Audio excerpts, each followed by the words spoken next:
Hello everyone, I'm Mannan Khan. I welcome you on my YouTube channel Grammatic Kitchen. आप जानते हैं कि मैं स्पोकन इंग्लिश की सीरीज में अलग अलग प्रकार की सिचुएशन और अलग अलग प्रकार की बातों के बारे में हम जानकारी ले रहे हैं।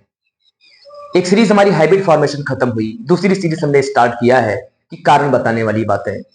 पहले हम क्लास में जो पिछली क्लास थी हमने 2 क्लासेस में समझा कि जो कारण बताने वाली बातें थी, किसी चीज का कोई कारण हो। फिर हमने समझा कि जब किसी चीज का कोई कारण ही ना हो, जैसे अगर आप दुखी हो और दुखी होने का कोई कारण ही ना हो सकता है आपको कोई मेंटल डिसऑर्डर हो, आप अचानक से किसी डिप्रेशन में हो और दुखी हो गए हो सकता है आप अचानक से खुश हो गए हैं, आप उसके पीछे भी कोई कारण ना हो। जब किसी चीज का कोई कारण ना हो तो उसको हम औचित्य कहते हैं, अर्थात जस्टिफिकेशन कहते हैं। और जब किसी चीज का कोई कारण हो तो बात अलग हो जाती है।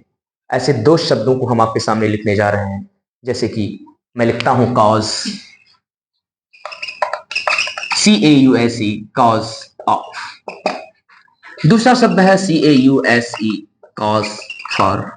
देखने में दोनों वर्ड्स जो हैं या फ्रेज कह सकते हैं इसको सिमिलर लग रहे हैं, लेकिन ऐसा नहीं है। यहाँ कॉज ऑफ है और यहाँ कॉज फॉर है। ये दोनों ऑफ और फॉर जो लगे हुए हैं ये पूरी तरीके से खेल को बदल देते हैं।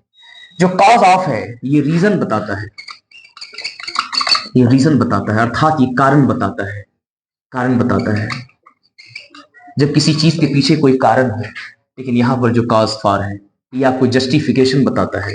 जस्टिफिकेशन वर्ड बार बार आपके सामने आ रहा है, इसको समझ लीजिए। जस्टिफिकेशन का मतलब होता है औचित्य, जब बिना मतलब की कोई चीजें हो रही हो और जब ढूंढा जाए तो पता चले कि इसके पीछे कोई कारण नहीं था। जैसे there is no cause for sorrow, दुख का कोई कारण नहीं, आप चुप मार के बिना मतलब उदास है। खुशी का भी कोई कारण नहीं, आप नाच रहे हैं सड़क पर, कोई रीजन नहीं है, तो आप क्या बोलेंगे? There is no cause of happiness. दोनों शब्दों को बड़ा ही केयरफुली इस्तेमाल करना होगा। If you are going to use all these words then you have to be very careful about the words, समझना होगा। आइए हम इसको लिखते हैं एग्जाम्पल के थ्रू। कॉज ऑफ, जैसे अच्छी सेहत,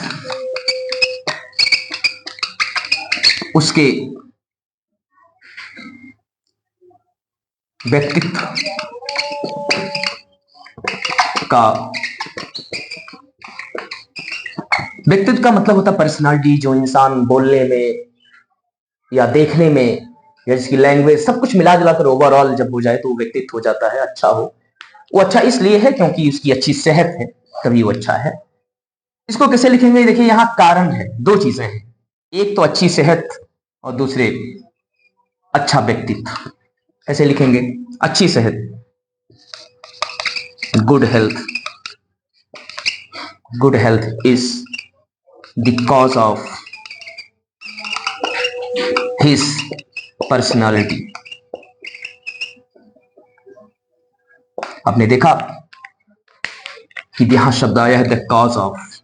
जब भी द कॉज ऑफ शब्द का इस्तेमाल या फ्रेज का इस्तेमाल किया जाएगा तो देखिएगा वहां पर कारण जरूर दिखाई देगा। यानी अच्छी हेल्थ का संबंध उसके व्यक्तित्व से है, उसकी सेहत अच्छी है इसलिए उसकी पर्सनालिटी भी अच्छी है। आइए हम इस बात को समझते हैं कॉज फॉर, जो कि औचित्य बता रहा है, जब किसी चीज के पीछे कोई कारण होगा ही नहीं। जैसे देयर इज नो कॉज, यहां देखिए मैंने फॉर लगा दिया। यहां ऐसी बात होने वाली है जब उसके पीछे कोई कारण, there is no cause for his sorrow. आपने देखा यहां पर नो कॉज के बाद में यहां फॉर आया हुआ है। आपको यही केयरफुल रहना होगा कि जब कॉज ऑफ लगाइएगा तो कारण आपको बताना पड़ेगा, जब कारण होगा किसी चीज का तो ही कॉज ऑफ लगेगा। और अगर कॉज फॉर आप लगाएंगे तो देखिए यहां नो कॉज हो गया और यहां फॉर आ गया, कोई कारण ही नहीं है, वो दुखी है, बिना मतलब के दुखी है।